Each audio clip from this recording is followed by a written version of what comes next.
This is IRTV, the first Iranian television program.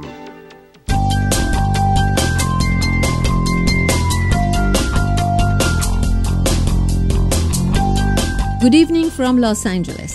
This is Frida Sabal and you're watching Global Village.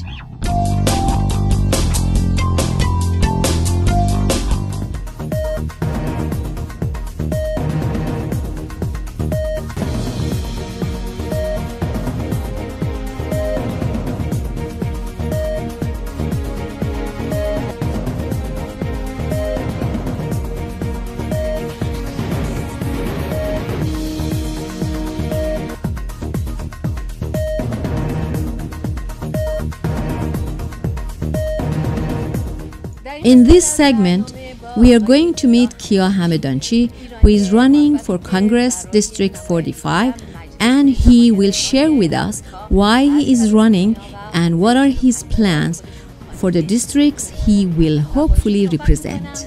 First, I want to welcome you to the program. As a second-generation Iranian American, I would like you share your ideas about why you are running and what this campaign means to you. Yeah, thank you so much for having me. So I decided to run for the Congress because of the travel ban. That night I was pretty devastated when it came out, but also just the impacts that it was having, not just on our community, but on so many communities. And it's just un-American. It's built a policy built on ignorance, a policy built on hatred, and it's the exact opposite of what this country is supposed to stand for. And so it was really, really important to me to stand up and do something about it. And it's not so much about what this campaign means to me, because I think I'm running to represent communities around this country who are under attack by this president and by this Congress. And everyone in America deserves to be treated with the respect and dignity that they deserve. And right now they're not. That's not happening.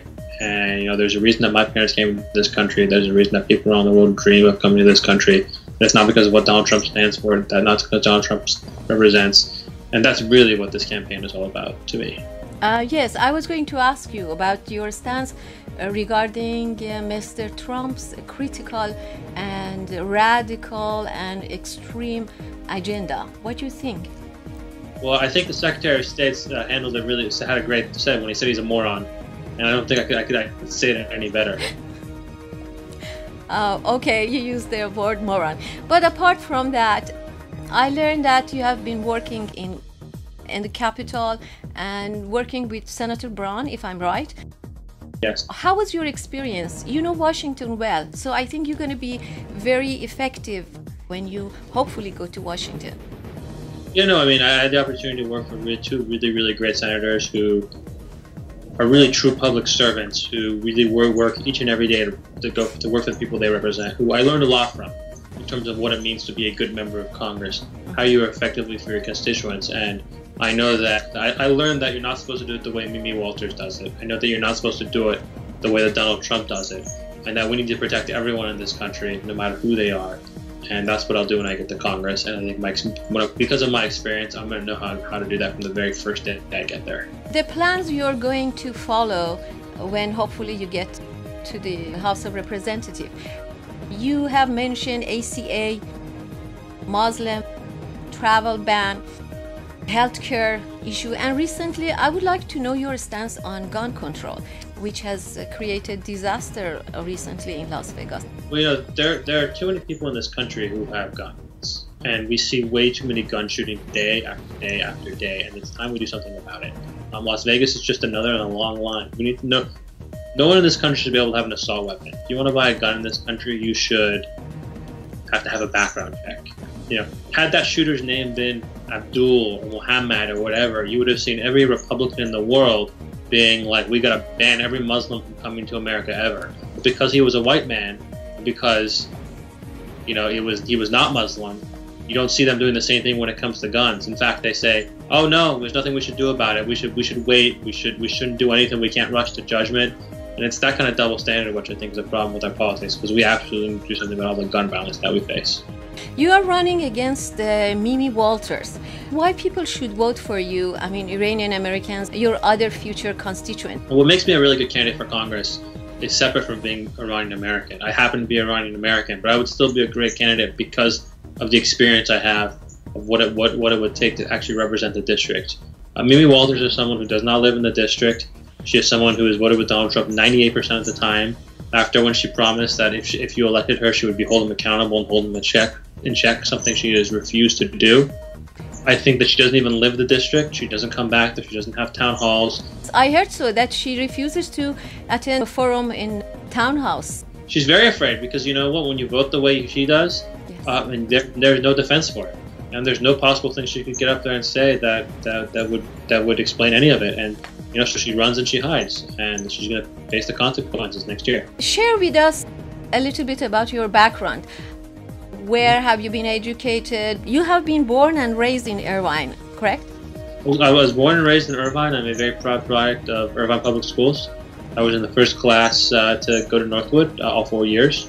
And I went to the University of Michigan, which is a great school for both college and law school. And then I spent 6.5 years on Capitol Hill working for Senator Harkin and Senator Brown. For Senator Harkin, I worked on oversight and investigations. We spent a lot of time going after the for-profit college industry. But we also worked on a whole host of other issues, having to do with labor rights, healthcare, and whatnot.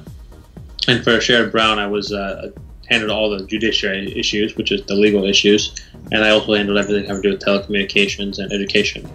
And you know, I learned a lot from that. Is your family playing an important role in inspiring you to enter the politics?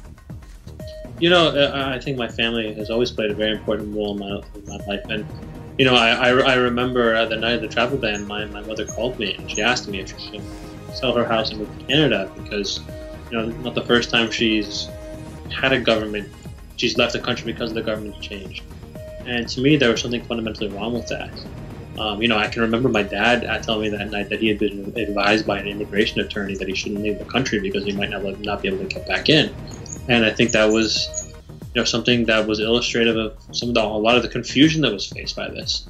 And it was really, really important that people stand up and do something about it. And that's what I'm trying to do.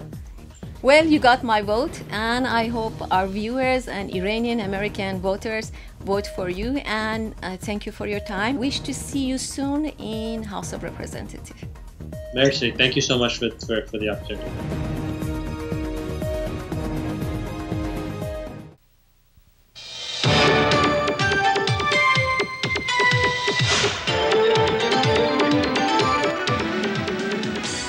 This is IRTV, the first Iranian television program.